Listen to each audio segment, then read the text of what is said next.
All right, everybody, welcome back to the Animal House. I am the big dumb animal. So, we're going to talk about something that is, you know, I guess going to irritate some, make other people happy, but I am. We're going to talk about the presidential debate, and the reason why we're going to talk about that is because I think I think it's important. I think the what's going on is important. I think the ebbs and flows of what's going on is important. Now, I'm not necessarily a Trump fan, but I'm definitely not a Biden fan. So I'm going to be kind of talking to you guys about some of the stuff going on. So, first off, Biden looked horrible in the debate. And I know the debate was a couple of days ago. I kind of wanted to let the debate settle for a little bit and kind of, you know, see what was said and what wasn't said and see what had kind of happened. I know that the, the best YouTuber thing would be to jump right on it. But, if it was just going to be the debate, I don't know. There wasn't really enough said other than, the obvious to kind of hit the, the tolls. But what I did think was entertaining was some of the stuff that's happened thus far. So, um, like I said, Biden looked fucking horrible. He looked out of his mind, and well, he they had him on whatever drugs they've got to have him on because that dude's off his rocker. Um, Biden misspoke, Trump misspoke, you know, but the the shuttling and the things like that are just kind of the Medicare stuff, the Biden talking about Medicare and talking about Social Security and talking about all that kind of shit is kind of a joke. Um, you know, Biden took a break before the debates to make sure that he was well prepared. And I can't see why that's going to cause a big difference here. We all know that Biden's out of his mind as far as not having a mind. We all know that Trump's out of his mind just because he's Trump. Like Trump's a very loud, very bombastic, very outspoken person. Kind of speaks on generalities and things like that. But when it comes down to the nuts and bolts of it, I mean, I'd have to say I'm a Trump person over a Biden person. Now, when I speak normally, I speak more like Trump, but I don't necessarily want my president to speak that way. But I guess for the nuts and bolts of it, this is what we're going to get. So, um, Trump's largest domestic deportation in history. Um, I don't really know where Biden's coming at talking about that. Um, and then Trump went on about the al Baghdadi and Soleimani thing. I mean, I guess that's a valid point, talking about, neutralizing terrorists. So that's good. It wasn't really talking about what Biden was talking about, but I guess that was a good thing. Um, there's a ridiculous crime level in the United States right now. And whether they're related to or have anything to do with being that way is kind of a question mark. Um, so some of it's good, some of it's not so much. Um, and the the the old and the new is kind of a hit and miss kind of demographic or kind of deal. But you know, they were both talking about things that were irrelevant at first, and then Trump started talking about things that he started thinking were important, and then Biden just kind of started slowly, gradually getting into left field and going off on a tangent. So, which one is worse? Which one is better? I mean, obviously, Trump is better considering the two options that we have, but are there better options out there? Well, yeah, of course there are. But currently speaking, I have to say that I can't say that Trump isn't the best because we've gone so far, so far. And I'm not saying like left and right. I think there's a good balance of left and right. I think there's a good reason why we have left and right people. But you know, this like really wicked far left stuff is just insane. And this wicked, really far right stuff is insane. Now, as you guys well know, I'm a constitutional libertarian. There's some left shit that I vote on, there's some right shit that I vote for. But most of the time, fiscally, I'm conservative, socially, I'm liberal. So, you know, then you take the Putin stuff into play. Look, like if Trump was in, Putin wouldn't be doing the shit that he's doing. I mean, the whole world wouldn't be erupting the way that it's erupting because the world would be concerned about what's going on.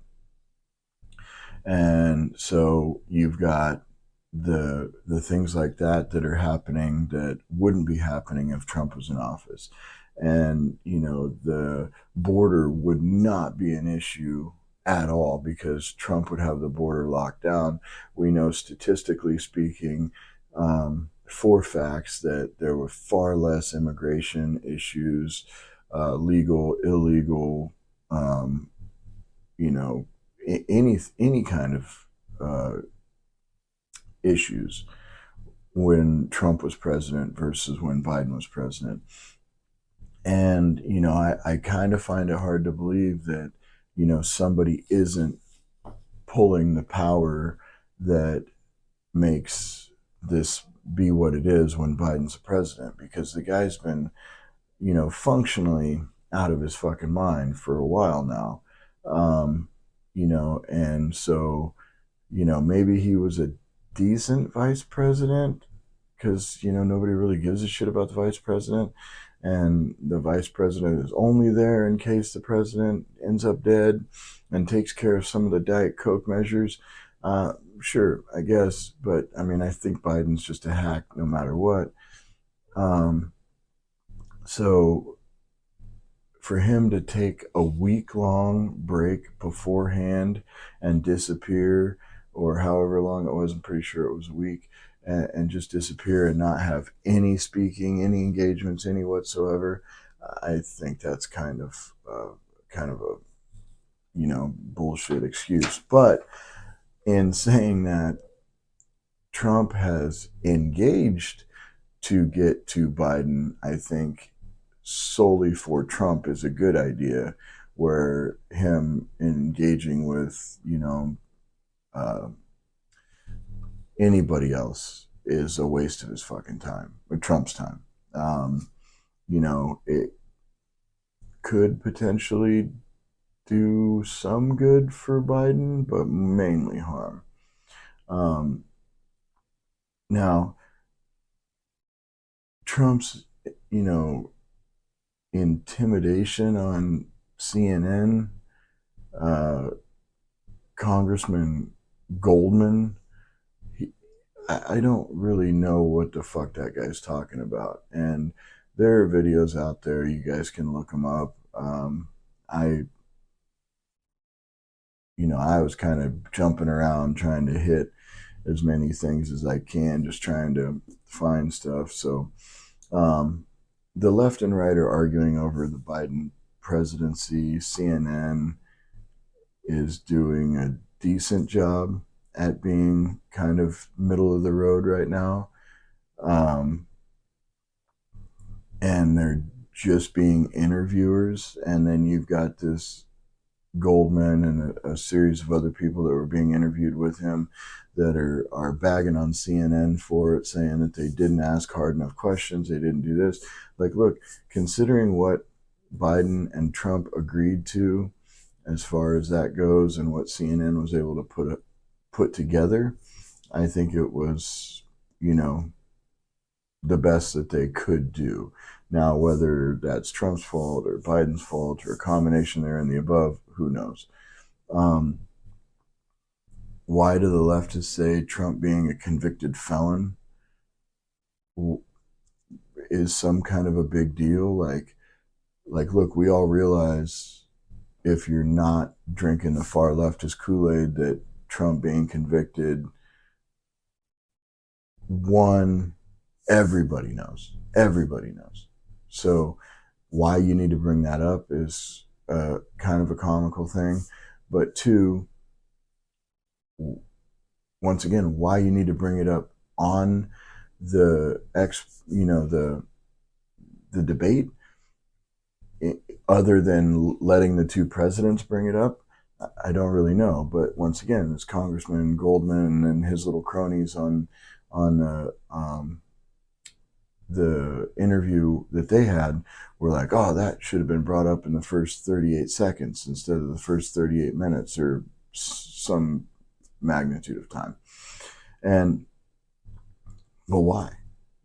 I just don't understand it. I think that, once again, CNN is trying to be somewhat neutral, which is the best that most of us can hope for, but yet the left is not. They want everybody to be harping on Trump really, really hard. And both Biden and Trump need to be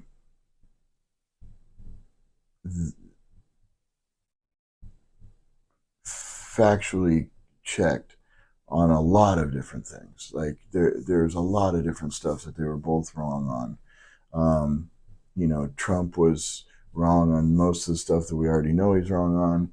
Biden was pretty much just wrong just because he was speaking from like the hazy part of his memory.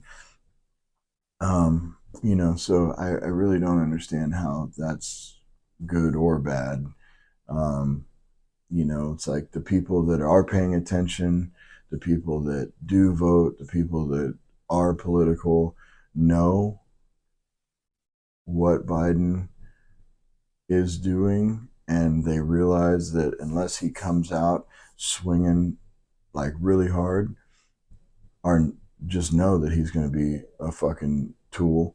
And the people with Trump know that he kind of talks out of the left side of his head and so on and so forth. So I really don't see, other than saying that Trump won this debate, is any other than just that. I think there's a lot of people bitching that, that their side didn't win, but I don't think they realize that their side is the people, not the politicians. So, I, maybe I guess the far leftists don't agree, and that's probably who I'm mainly speaking to. But the people that want to fact check Trump and not fact check Biden are, once again, you're not being truthful to either side. You're not being truthful to your side. You're not being truthful to the other side. So therefore, you can't really complain about what's happening politically if you're not willing to be, like, yeah, you can have your side. Let's say you're a far leftist and you want to have that side, but how are you going to say that your team won when it wasn't even held responsibly? Or if you're far right, how are you going to say that your team won when it wasn't held responsibly? It's insane to me, the fact that people want to go, yeah, we won, when the fact is the people are the people that are losing. The United States is a joke compared to where it was years ago, and this all started, pre-COVID, when they wanted to use all this stuff and do this thing. It just doesn't seem right to me. So in saying all of that, in talking about the speeches and talking about the people's responses to that, like, let's not forget that we, the people, are the ones that are supposed to be making a choice. And left or right, conventional left, conventional right, and then the people in the middle are the predominant amount of the country. And I would say the predominant amount of the country now has switched to being more right than left. If you really look at the map of things, there, you still have, the far left in California and the far left in New York and shit like that, like New York City. But then the rest of the country is, red or purplish red. And so if you look at a map and it's not like a super skewed map, it's going to tell you that this is the way that this is.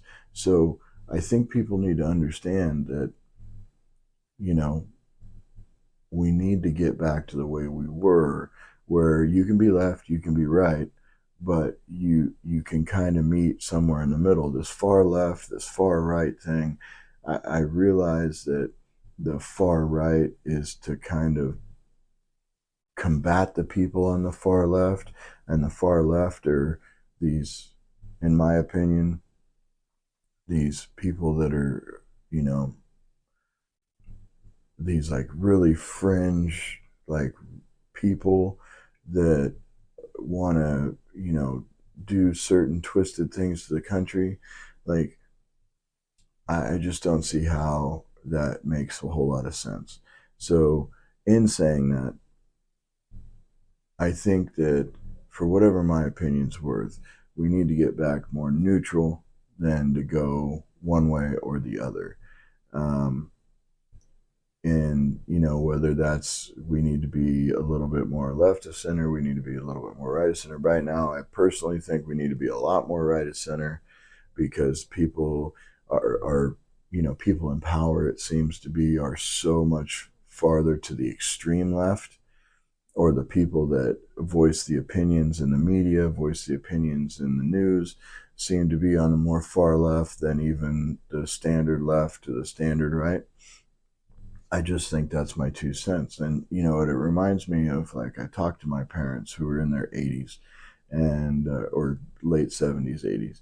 And, they talk about the news, and they see the news, and they start going, oh yeah, this is this, this is that. And I forget that that's the only thing that they watch. That's the only media that they consume, is the news. And so, whatever is projected into the news is the news that they consume. So they are involuntarily consuming the extreme left. And so that's starting to shift their opinions a little farther left. Well, I think it's a bad thing because it's starting to shift their opinions. I think the good thing is they're starting to get so old that their opinions are going to be irrelevant here pretty quick. But, that's also talking about my parents. So, in saying all of that, it is what it is. I hope that the vast majority of the people that watch my stuff start to realize that, being on the left isn't necessarily bad. Being on the right isn't necessarily bad. Being somewhere in the middle, where you can kind of choose one way or the other as, things come up, is probably the best way. But if you're a liberal, be a liberal. If you're a conservative, be a conservative. But if you're like a hardcore, like, psycho leftist, or a hardcore fucking, fundamentally right person, I think you need to ease up a bit and come back and, start having conversations. So in saying that, we'll talk to you on the next one. Hope all is well.